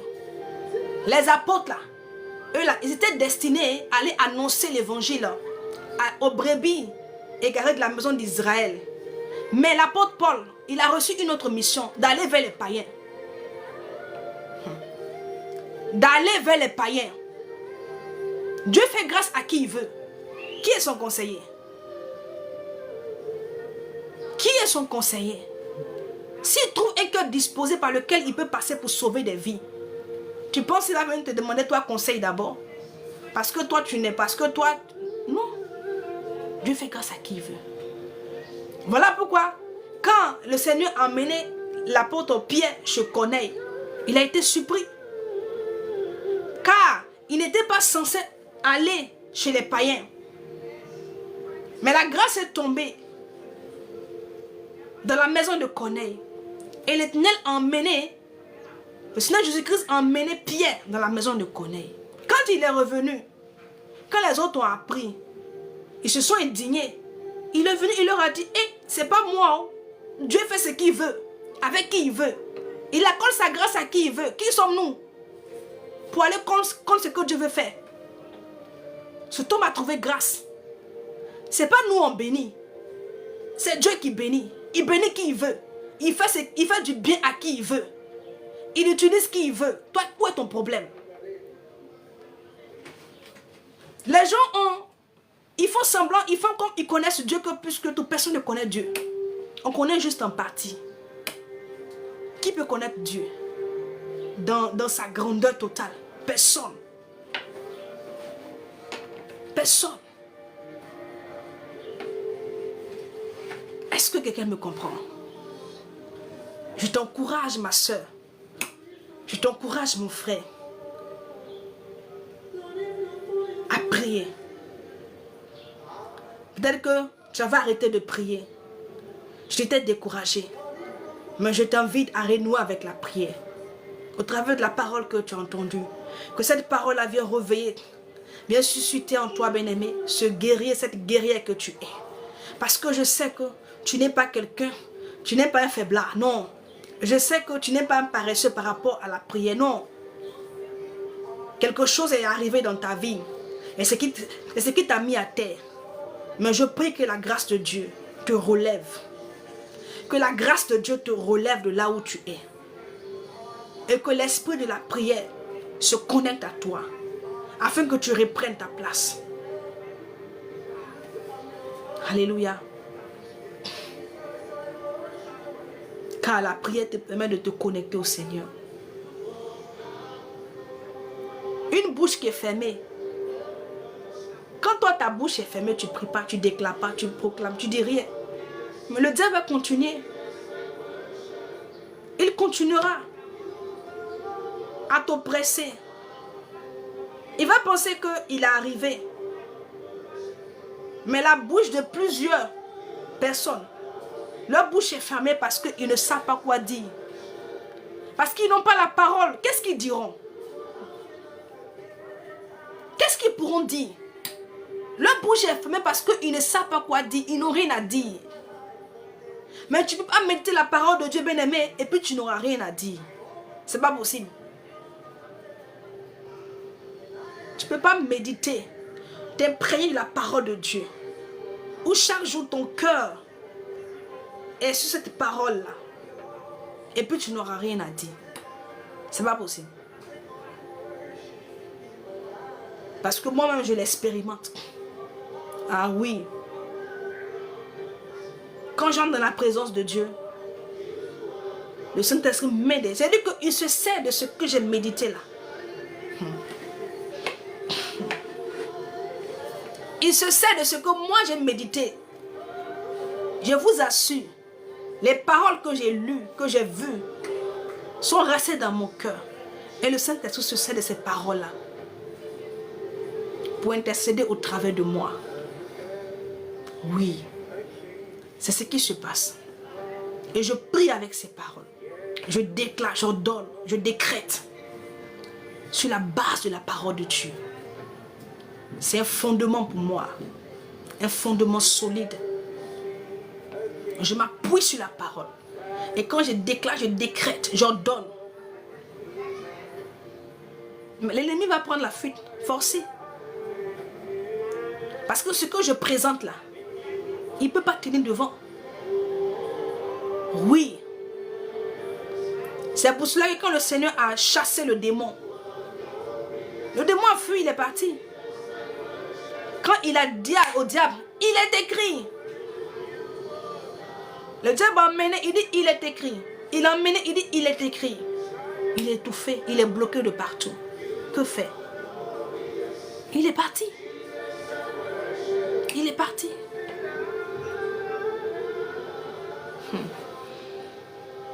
Que le Seigneur t'aide, que le Seigneur t'aide. Que le Saint-Esprit fasse pour toi, comme il fait pour moi.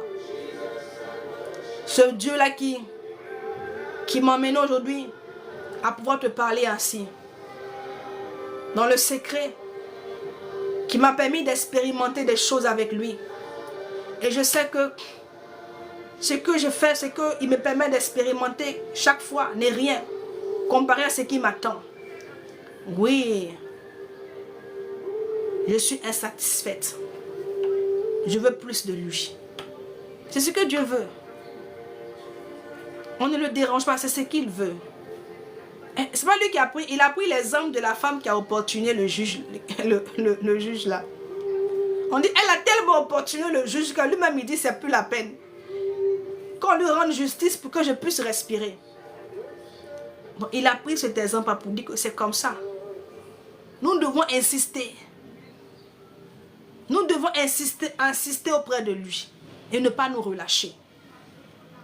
Quelqu'un a prié une fois, il n'a pas vu, il est découragé. Il est découragé. Ah, décourage-toi. Tu penses que c'est comme ça, ça marche. Ok. Sinon que c'est l'insistance. Tu vas insister. Même Élie. La Bible dit que Élie était un homme de la même nature que toi et moi.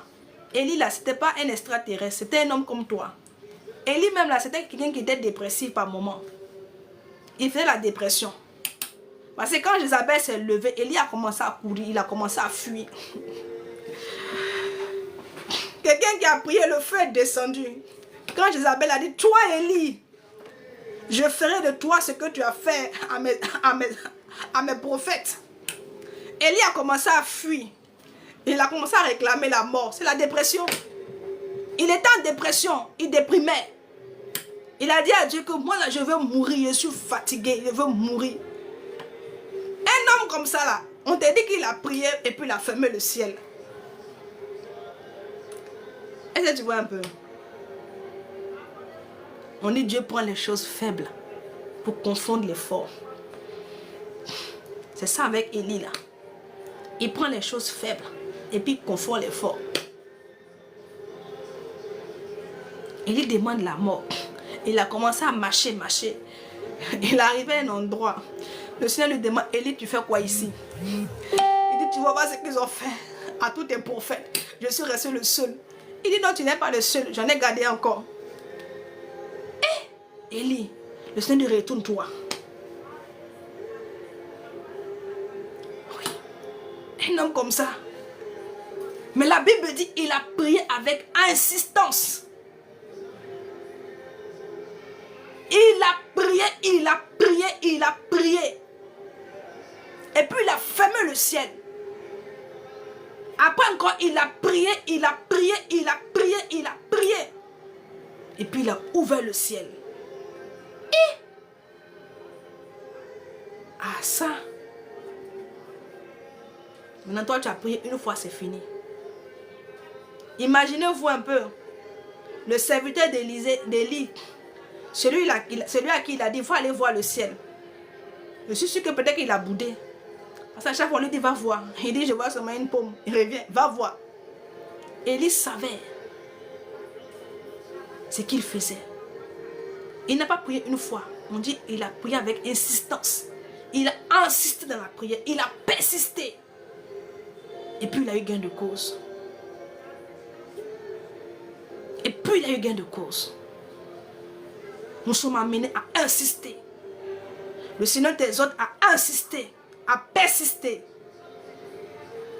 Enlève ce langage, je suis découragé.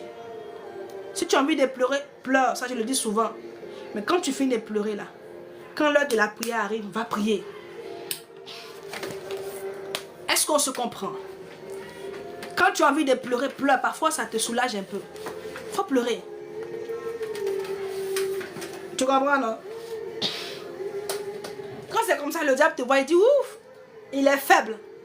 Je l'ai eu, mais il ne sait pas ce qu'il attend dans la prière. Moi, mais quand je pleure, c'est là que je suis dangereuse. Parce que quand il m'a arrêté pour prier, là, les balles que j'ai envoyées, que je vais envoyer là, c'est pas bon. C'est pas bon. Si tu veux pleurer là, pleure. Shalom, Florence. Tu veux pleurer, tu pleures. Mais quand tu finis de pleurer, tu sèches tes larmes. Il faut faire comme David. On dit ils ont pleuré quand ils n'avaient plus de force. Donc imagine comment ils ont pleuré. C'est-à-dire que tu pleures quand l'âme ne sort plus. Tu fais quand ça ne sort plus. C'est ce qui est arrivé à David et ses âmes et ses gars. On dit ils ont pleuré jusqu'à ce qu'il n'ait plus de force. C'est-à-dire que l'âme dit je ne sors plus, c'est fini. Maintenant ils se regardent maintenant. Qu'est-ce qui va se passer après? Quand ils ont fini de pleurer, lui il est parti chercher son Dieu. Est-ce qu'il n'est pas allé prier? David est allé prier. Il allait consulter l'Éternel. Mais il a pleuré. Est-ce qu'il n'a pas pleuré? Mais toi, ton problème, c'est que toi, tu pleures, ça ne finit pas. Il faut arrêter un peu. Il va chercher Dieu. David, lui, il a pleuré. Et puis, il a su s'arrêter. Oui. Il a su s'arrêter. Quand il a pleuré, il a vu que il n'y a plus de larmes qui sort. Il a vu que il faut que je m'arrête. On dit qu'il n'avait plus de force. Quand j'ai vu ce verset-là, j'ai dit, ah, donc je ne suis pas la seule qui pleure. Ah. Prie. Prie, prie. Je vais conclure. On va se laisser. Ce que je peux dire en conclusion, c'est que la prière est efficace. Et l'Éternel exauce la prière du juste.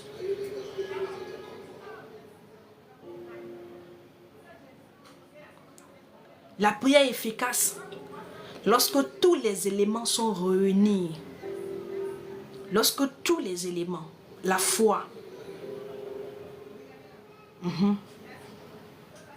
le jeûne, la parole de Dieu, lorsque tous les éléments sont réunis, bien-aimés, il n'y a pas de raison que tu ne sois pas exaucé. Il y a tous les éléments, la volonté de l'Éternel. Quand tu pries là, c'est par rapport à sa volonté. Voilà pourquoi j'ai parlé de la parole, de prendre la parole de Dieu. Parce que quand tu prends sa parole, bien-aimé, tu es dans sa volonté. Quand je dis prie avec la parole de Dieu, c'est pour que tu sois dans la volonté de Dieu. Parce que le Seigneur exauce sa parole. Il exauce sa volonté et non toi ta volonté. Prochainement, on va parler de ça.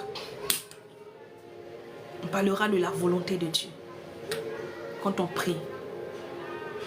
Quand tous les éléments sont réunis là, il n'y a pas de raison que ta prière ne soit pas exaucée. Est-ce que tu comprends?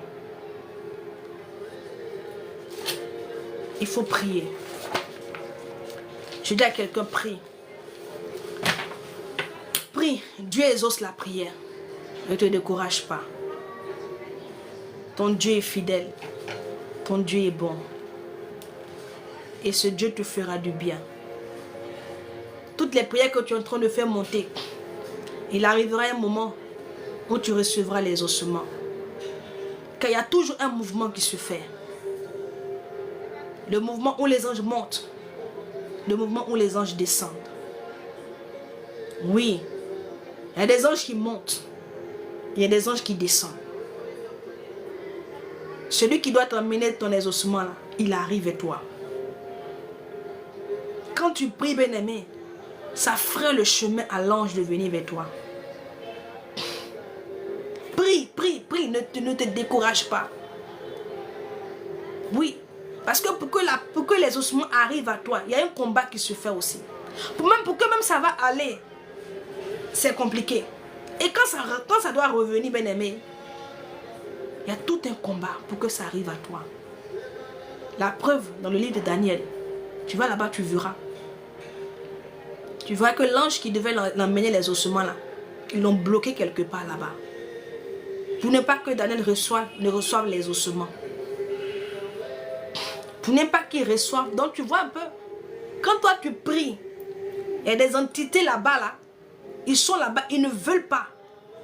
Parfois tu es déjà exaucé. Mais pourquoi ça va arriver vers toi là? Il y a tout un truc autour. Voilà pourquoi tu dois persister jusqu'à ce que tu voies la chose. Tu ne dois pas te relâcher, te décourager. La prière est très importante.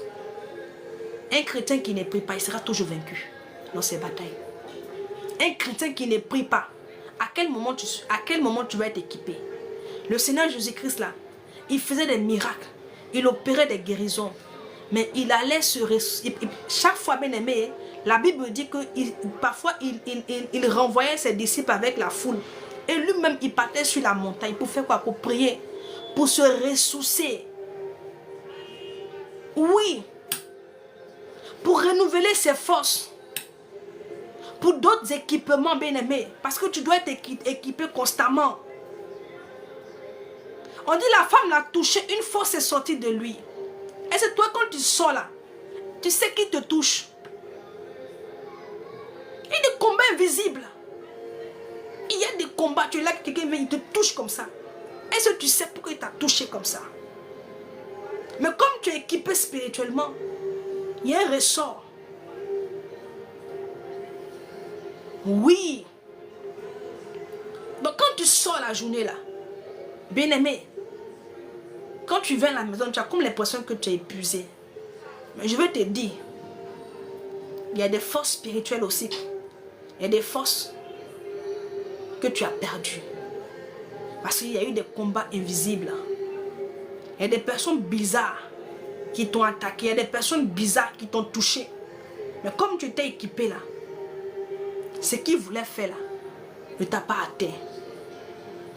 Et donc quand toi tu rentres chez toi à la maison, qu'est-ce que tu fais? Tu dois prier pour te ressourcer. Et prier le matin pour que tu sois équipé encore pour la journée. Car tu ne sais pas qui tu vas rencontrer. Quel esprit tu vas rencontrer. Tout le monde est en costume. Tout le monde est bien habillé. Mais bien aimé, tous ceux que tu vois ne sont pas des êtres humains. Ne sont pas tous de ce monde. Ils sont venus pour des missions précises. Alléluia. Et donc nous avons notre groupe, notre mouvement, le mouvement des rachetés. Le mouvement des rachetés en mission pour Christ. Pour toutes les personnes qui veulent adhérer au mouvement, voici mon numéro qui est là. C'est un mouvement qui va servir donc à l'évangélisation. À l'évangélisation 25,07. Et je me suis trompée, c'est 25. Attends. Numéro là même là. Et donc pour tous ceux qui veulent adhérer, ne prenez pas le numéro 1. Je vais voir d'abord.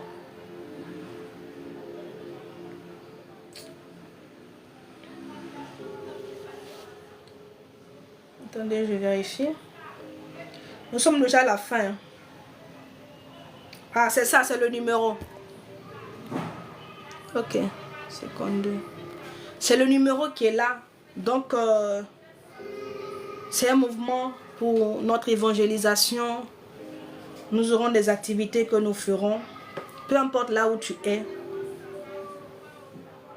Oui, c'est le mouvement. C'est le numéro du moins. C'est le numéro, ok. Donc, prenez le numéro, écrivez-moi sur WhatsApp. Tu m'écris, on va t'ajouter sur la page. Sur la page. Là-bas, on aura des temps de prière. Ici, vous savez, on n'a pas assez de temps. Le temps ici est court. Là-bas, on aura des jours de prière. Et pour tous ceux qui me suivent, j'ai dit que je reçois les mardis et les jeudis. Pour ceux qui ont besoin d'orientation spirituelle, qui ont besoin vraiment d'une orientation, qui ont besoin de prière, d'une aide au niveau vraiment spirituel. Tu peux m'écrire donc sur ce numéro. Alléluia. Et par la grâce de Dieu, je pourrai donc échanger avec toi et voir vraiment comment est-ce que je peux t'aider par la grâce de Dieu. Donc c'est un peu ça. Donc prenez le numéro, écrivez-moi, écrivez-moi, écrivez-moi. Et vous allez donc intégrer donc notre mouvement d'évangélisation, notre mouvement qui va servir à beaucoup de choses. Alléluia. Parce que nous allons aussi donc, nous aurons des activités dans le caritatif aussi. On va aussi par la grâce de Dieu, s'il y a possibilité, apporter des soutiens. Alléluia. C'est ça. C'est tout ça l'évangélisation. C'est pas que la parole. L'amour là, c'est pas seulement qu'en parole. L'amour aussi se définit. L'amour, ce sont les actes. Ce qui démontre le véritable amour, ce sont les actes. Comment pouvoir se soutenir les uns les autres. C'est ça l'amour. C'est pas que j'aime mon frère et puis tu le dis comme ça, non. C'est pas ça. L'apôtre Jacques a dit, n'aimez pas en parole. Et on dit qu'on aime les gens, mais on n'est pas prêt pour mettre la main dans la poche, pour soutenir. C'est pas ça l'amour. Et donc c'est un peu ça. On va donc, par la grâce de Dieu, selon les choses, selon que le Saint-Esprit vraiment nous donnera de pouvoir faire les choses, on le fera. Alléluia. Donc c'est un peu ça. Donc si tu n'es pas encore aussi abonné sur la page, abonne-toi. Tu peux aller t'abonner sur ma page YouTube. Parce que bientôt aussi je ferai les directs sur YouTube. Je vais mettre les deux téléphones là. Là ceux de YouTube aussi suivent directement en même temps. Alléluia. Parce que j'ai un seul trépied pour l'instant. J'ai d'autres appareils mais je ne peux pas utiliser ça. D'autres c'est des trucs qui sont moyens. J'ai besoin de ce qui s'arrête là même. Donc c'est un peu ça. Et aussi, pour ce qui concerne l'évangélisation, on aura besoin de... Moi j'ai amené les micros du Maroc. On aura besoin des trucs pour pouvoir faire l'évangélisation. Mais ça c'est pas urgent pour l'instant. Je le dis comme ça à tout un chacun. Que quand le temps va arriver, pour que vraiment on ait tout l'arsenal, tout ce qu'il nous faut vraiment pour commencer donc à évangéliser dans les rues. Mais n'ayez pas peur, on continuera toujours nos lives. Alléluia. On va évangéliser peut-être les samedis, les week-ends comme ça. Là, ceux qui travaillent là pourront aussi être disponibles pour pouvoir participer. Et je crois que le Seigneur te fera du... Même toi qui n'es pas peut-être Abidjan, mais tu es dans le groupe, tu nous soutiens aussi en prière. Oui, parce que dans le groupe là-bas, c'est pas pour aller causer. On va là-bas pour prier. On va là-bas pour prier, c'est pour prier. C'est pas un groupe de causerie. C'est un groupe de prière, un groupe d'intercesseurs. S'il vous plaît. Est-ce que vous comprenez? Là-bas, c'est pour prier. Où tu es là, tu as besoin de la prière. Ou bien. Donc, c'est pour prier là-bas. On va prier. Tu as ton sujet, on va prier. Les frères et les sœurs seront là. On va prier ensemble. On va crier à Dieu pour toi. Et le Seigneur va se glorifier dans ta vie. Donc, on ira là-bas pour prier. Ici, on n'a pas trop le temps pour prier. Il arrivera des moments où on va faire des prières de nuit. Des prières de combat. Alléluia. Ok. Donc, c'était un peu ça. Ce matin-là, moi j'étais là le matin. Ah, je ne sais pas comment j'arrive, mais vraiment, Dieu est bon. Et c'est pas comment, mais le Saint-Esprit. Quand le Seigneur m'a dit, mais continue ce que tu fais, le Seigneur vient me dire.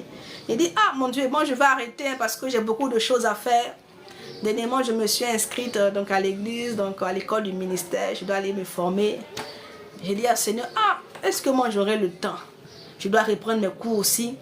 Comment je fais? Il me dit, continue. Mais j'ai la joie parce que obéir au Seigneur,